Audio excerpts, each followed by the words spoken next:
जो पंचायत ਦੀਆਂ ਚੋਣਾਂ ਹੋਈਆਂ ਉਸ ਦੇ ਵਿੱਚ ਆਪ ਜੀ ਨੇ ਜੋ ਖਾਲਸੇ ਨੂੰ ਵਡਿਆਈ ਬਖਸ਼ੀ ਹੈ ਮਹਾਰਾਜ, ਉਸ ਸਮੇਂ ਦੇ ਵਿੱਚ ਆਪ ਜੀ ਦੇ ਸਾਹਿਬਜ਼ਾਦਿਆਂ ਦਾ ਸ਼ਹੀਦੀ ਦਿਹਾੜਾ ਆ ਗਿਆ ਸੀ। ਇਸ ਕਰਕੇ ਮੈਂ ਵੋਟਾਂ ਦੇ ਵਿੱਚ ਕੋਈ ਵੀ ਕੰਮ ਨਹੀਂ ਕਰ ਸਕਿਆ।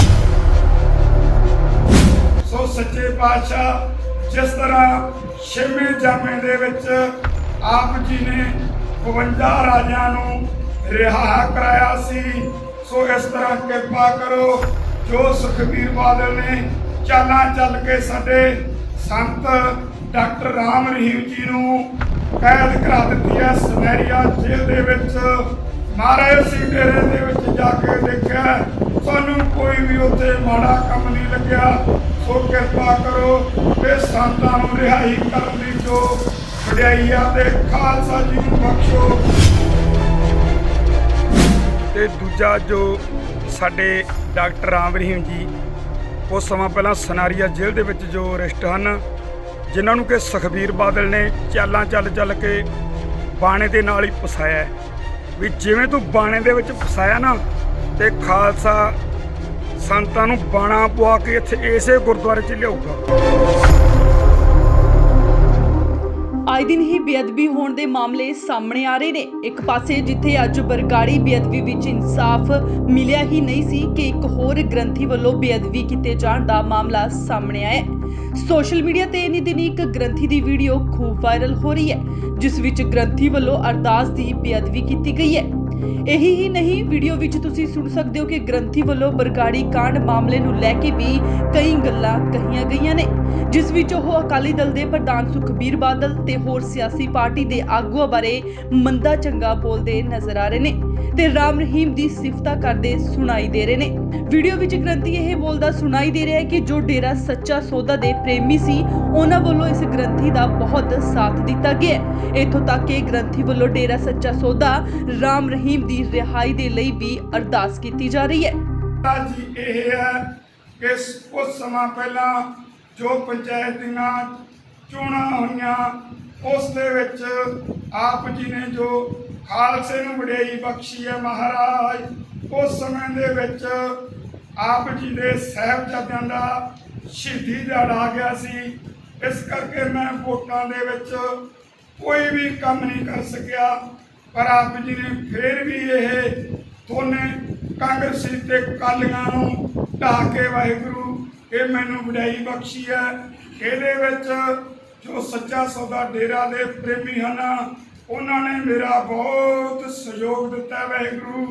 ਸੋ ਸੱਚੇ ਪਾਤਸ਼ਾਹ ਜਿਸ ਤਰ੍ਹਾਂ ਛੇਵੇਂ ਜਾਮੇ ਦੇ ਵਿੱਚ ਆਪ ਜੀ ਨੇ 52 ਰਾਜਿਆਂ ਨੂੰ ਰਿਹਾ ਕਰਾਇਆ ਸੀ, ਸੋ ਇਸ ਤਰ੍ਹਾਂ ਕਿਰਪਾ ਕਰੋ ਜੋ ਸੁਖਬੀਰ ਬਾਦਲ ਨੇ ਚਾਲਾਂ ਚੱਲ ਕੇ ਸਾਡੇ ਸੰਤ ਡਾਕਟਰ ਰਾਮ ਰਹੀਮ ਜੀ ਨੂੰ ਕੈਦ ਕਰਾ ਦਿੱਤੀ ਹੈ ਸੁਨਹਿਰੀਆ ਜੇਲ੍ਹ ਦੇ ਵਿੱਚ।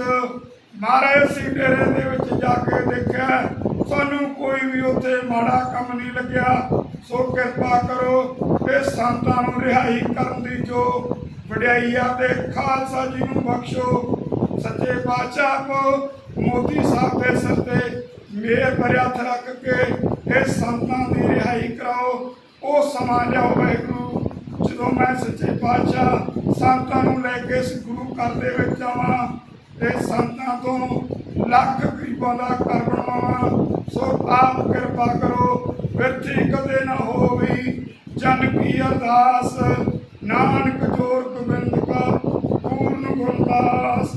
ਸੋ ਅੱਜ ਦੇ ਇਸ ਸੁੱਖ ਦਿਹਾੜੇ ਤੇ ਅੰਮ੍ਰਿਤ ਵੇਲੇ ਸਰਗਵਾਸੀ ਭਾਈ ਸੁਖਦੇਵ ਸਿੰਘ ਜੀ ਤੇ ਨਵਨੀਤ ਕੌਰ ਜੀ ਉਹਨਾਂ ਦੇ ਜਨਮ ਦੇ ਦਿਹਾੜੇ ਦੀ ਖੁਸ਼ੀ ਵਿੱਚ ਭਾਈ ਕੇਵਲ ਸਿੰਘ ਤੇ ਸੁਖਦੇਵ ਸਿੰਘ ਦੇ ਪਰਿਵਾਰਾਂ ਵੱਲੋਂ ਪਵਿੱਤਰ ਕੜਾਹ ਪ੍ਰਸ਼ਾਦੀਆਂ ਦੇਗਾਂ ਲੈ ਕੇ ਆਉਂਦੀਆਂ, ਜਿਨ੍ਹਾਂ ਭਾਵਨਾਵਾਂ ਨੂੰ ਮੁੱਖ ਰੱਖਦੇ ਹੋਏ ਇਹ ਕੜਾਹ ਪ੍ਰਸ਼ਾਦੀਆਂ ਦੇਗਾਂ ਕਰਾਈਆਂ ਗਈਆਂ। ਆਪ ਸਿਕੰਦਰ ਸਿੰਘ ਪੰਜ ਸਾਹਿਬ ਦੇ ਮੈਂਬਰ, ਉਹਨਾਂ ਤੇ ਵੀ ਆਪ ਮੇਰ ਭਰੇ ਹੱਥ ਰੱਖੋ। ਬਾਕੀ ਆਪ ਜਾਣੀ ਜਾਣੋ ਜੋ ਵੀ ਦੂਰੋਂ ਨੇੜੋਂ ਸੰਗਤਾਂ ਚੱਲ ਕੇ ਆਉਂਦੀਆਂ, ਆਪ ਝੋਲੀਆਂ ਭਰਦੇ ਹੋ, ਸਾਰਿਆਂ ਦੀਆਂ ਝੋਲੀਆਂ ਭਰੋ, ਚੜ੍ਹਦੀ ਕਲਾ ਰੱਖੋ, ਬਖਸ਼ਿਸ਼ ਕਰੋ। ਅੰਮ੍ਰਿਤ ਵੇਲੇ ਦੇ ਹੁਕਮਨਾਮੇ ਹੁਕਮਨਾਮੇ ਤੇ ਚੱਲਣ ਦੀ ਸਮਤਾ ਬਖਸ਼ੋ। ਸਹੀ ਗੁਰਮੁਖ ਪਿਆਰੇ ਮਿਲੋ, ਜਿਨ੍ਹਾਂ ਦੇ ਬਿਰਿਆ ਤੇਰਾ ਨਾਮ ਚਿਤ ਆਵੇ, ਨਾਨਕ ਨਾਮ ਚੜ੍ਹਦੀ ਕਲਾ। ਜੇਕਰ ਵੇਖਿਆ ਜਾਵੇ ਤਾਂ ਰਾਮ ਰਹੀਮ ਗੰਭੀਰ ਇਲਜ਼ਾਮਾਂ ਹੇਠ ਪਿਛਲੇ ਕਈ ਸਾਲਾਂ ਤੋਂ ਜੇਲ੍ਹ ਵਿੱਚ ਸਜ਼ਾ ਕੱਟ ਰਿਹਾ ਹੈ ਤੇ ਅੱਜ ਇਹ ਜਿਸ ਗ੍ਰੰਥੀ ਵੱਲੋਂ ਰਾਮ ਰਹੀਮ ਦਾ ਪੱਖ ਪੂਰਦੇ ਹੋਏ ਉਸ ਦੀ ਰਿਹਾਈ ਦੇ ਲਈ ਅਰਦਾਸਾਂ ਕੀਤੀਆਂ ਜਾ ਰਹੀਆਂ ਨੇ, ਜਿਸ ਨੂੰ ਵੇਖ ਕੇ ਲੱਗਦਾ ਹੈ ਕਿ ਸ਼ਰੇਆਮ ਹੀ ਲੋਕਾਂ ਵਿੱਚ ਵੰਡੀਆਂ ਪਾਉਣ ਦੀ ਕੋਸ਼ਿਸ਼ ਕੀਤੀ ਜਾ ਰਹੀ ਹੈ। ਹਾਂਜੀ ਵਾਹਿ ਖਾਲਸਾ ਵਾਹਿਗੁਰੂ ਜੀ ਕੀ ਫਤਿਹ ਜੀ। ਮੇਰਾ ਨਾਮ ਹੈ ਗੁਰਮੇਲ ਸਿੰਘ ਖਾਲਸਾ ਤੇ ਇਹ ਜੋ ਪਿੰਡ ਦੀ ਮੈਂ ਸਰਪੰਚੀ ਦੀ ਸੇਵਾ 3 ਪਿੰਡਾਂ ਦੀ ਕਰ ਰਿਹਾ ਤੇ ਅੱਜ ਇੱਥੇ ਅਸੀਂ ਸਰਬੱਤ ਦੇ ਭਲੇ ਲਈ ਅਰਦਾਸ ਕੀਤੀ ਹੈ, ਜਿਹਦੇ ਵਿੱਚ ਅਸੀਂ ਜੋ ਦੇਸ਼ ਦੇ ਸਾਡੇ ਪ੍ਰਧਾਨ ਮੰਤਰੀ ਸ਼੍ਰੀ ਮੋਦੀ ਜੀ ਵੱਲੋਂ ਸੁਪਨਾ ਲਿਆ ਵੀ ਦਲਿਤ ਪਰਿਵਾਰ ਦੇ ਵਿੱਚੋਂ ਮੁੱਖ ਮੰਤਰੀ ਬਣਾਉਣਾ ਹੈ, ਉਹ ਸੁਪਨਾ ਸਾਕਾਰ ਕਰਨ ਦੀ ਅਰਦਾਸ ਕੀਤੀ ਹੈ। ਤੇ ਦੂਜਾ ਜੋ ਸਾਡੇ ਡਾਕਟਰ ਰਾਮ ਰਹੀਮ ਜੀ ਕੁਝ ਸਮਾਂ ਪਹਿਲਾਂ ਸਨਾਰੀਆ ਜੇਲ੍ਹ ਦੇ ਵਿੱਚ ਜੋ ਅਰੈਸਟ ਹਨ, ਜਿਨ੍ਹਾਂ ਨੂੰ ਕਿ ਸੁਖਬੀਰ ਬਾਦਲ ਨੇ ਚਾਲਾਂ ਚੱਲ ਕੇ ਬਾਣੇ ਦੇ ਨਾਲ ਹੀ ਫਸਾਇਆ ਹੈ। ਮੋਦੀ ਸਾਹਿਬ ਨੂੰ ਗਲਤ ਇਹਦੇ ਬਾਰੇ ਸਹੀ ਜਾਣਕਾਰੀ ਨਹੀਂ ਦਿੱਤੀ।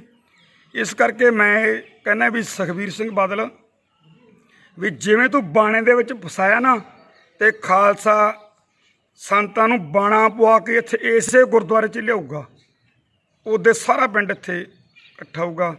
ਸੋ ਸੰਤਾਂ ਦਾ ਜਿਹੜਾ ਸਾਡੇ ਦਲਿਤ ਸਮਾਜ ਨੂੰ ਬਹੁਤ ਵੱਡੀ ਦੇਣ ਹੈ।